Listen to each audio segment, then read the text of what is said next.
Oh boy, it's happening, isn't it? The Tampa Bay Lightning, who had themselves, what was it, like a 6-game winning streak? Games 6 and 7 against Toronto and games 1, 2, 3, and 4 against Florida. That winning streak has now been neutralized, as in Game 1 against the New York Rangers in Madison Square Garden. Hey, the Lightning just got defeated 6-2 because of the kid line. Now, I know what you're thinking. We can't get too excited about this. I myself am a hockey fan that cheers for the Canucks, the Canadiens, and the Red Wings. I have no stake in this matchup right here. I did have Tampa go into the finals of my bracket, and I predicted them to beat New York in 7 in the predictions video. However, as a guy who likes hockey stories and who watches this sport, I want New York to win because I want to see an underdog story. I want to see the Tampa Bay Lightning not three-peat, and I just like a lot of what's happening in New York in terms of their youth and their young guys, and Igor's a monster, so I want to see them succeed. Is that a bad thing? No, I don't think so. But even though they did get themselves a Game 1 victory, people like me, who are cheering for the Rangers at this time, we can't get too excited just yet. Because you gotta remember, Toronto smoked Tampa Bay as well in Game 1 of their series 5-0. And at that point, a lot of people, myself included, were thinking, hey, series could be done. Like, obviously it's one game, but 5-0? Toronto has what it takes to win. Toronto is going to go out there and play their best because they want to get rid of all the reputation of them always losing and not being a second-round team since 04, etc., etc.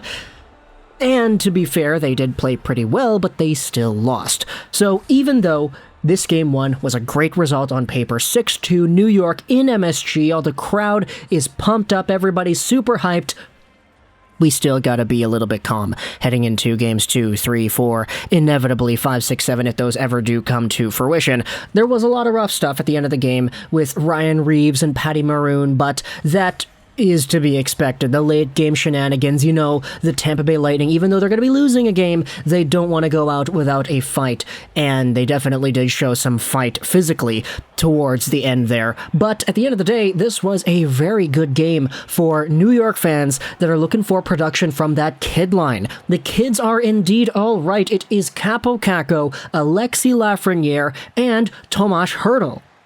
No, not Tomas Hertl. I was joking, because Kelly Hrudey on the post-game interview the post-game review, the post-game segment on CBC, he went out there and called Filip Chytil Hertl like 3 times. It was ridiculous. How do you go out there and mess that one up? I mean, Chytil, Hertl, sort of the same, but definitely not the same player, nor even the same situation, I don't think. So yeah, dumb mistake by Kelly Hrudey on the broadcast calling Filip Chytil Tomas Hertl as many times as he did? Absolutely. Does it make it any less funny? No, it does not. This game was a pretty good defensive battle, all things considered, especially in the first period, where you could definitely see both teams having a little bit of nerves heading into their rushes and starting things out from their own zone. New York is the brand new team on the block. They're a young team. They're rebuilding, they were rebuilding as early as 4 years ago, and now they're in the Eastern Conference Finals for the first time since 2015, where they lost to the Tampa Bay Lightning. Back then, this is time for revenge with a completely new core, new management, new young guys, new goalie. It is all brand new, and you're facing off against what is pretty much a similar team that you had in Tampa Bay. I know there are some depth players that got swapped around, but of course, there are the Stamkoses and the Kucherovs and the Hedmans and the Vasilevskys that were all there before. They're here today. And the New York Rangers, with this brand new core, got themselves off to a pretty good start. It is a 1-0 goal by Chris Kreider on the 2-on-1. Mika Zibanejad sets him up. Beautiful goal to get things started, but the Lightning respond afterwards with a Steven Stamkos blast on the 1T. Towards the end of the first period, we had more and more Tampa Bay opportunities. There was a period with about, 4 minutes to go where they actually did start putting the pressure on.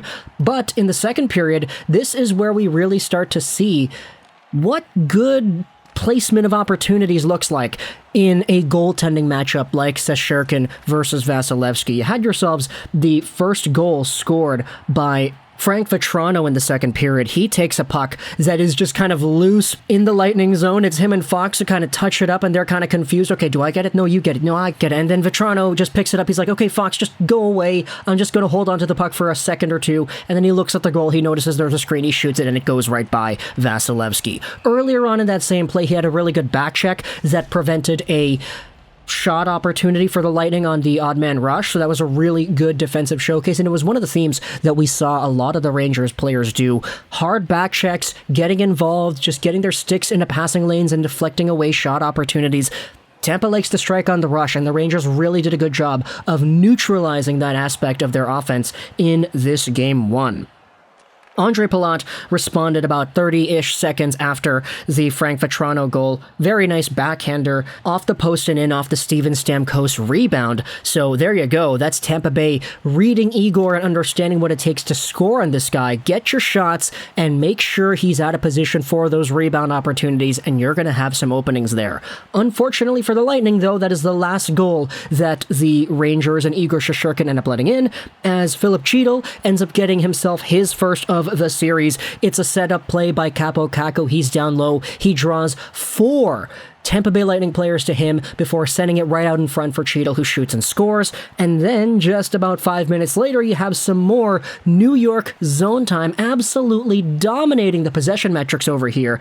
It's K'Andre Miller, it's Lafreniere, it's Fox, it's Kakko, the kid line over here, all these young players.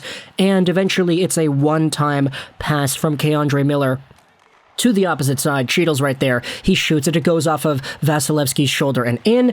It is 4-2 at the end of the second period. Panarin and Zibanejad get things going underway in the third with a 30-second wrist shot. That's all it takes for Panarin to get his first of the series, 5-2, and then Zibanejad gets himself a slapshot goal as well. That is the 6-2 marker. New York just took it to Vasilevskiy here. And if there's one thing about Andrei Vasilevskiy that we have seen, it's that the guy just absolutely knows how to bounce back, and he does this all the time. You saw in Toronto, it was a loss followed by a win, followed by a loss, followed by a win.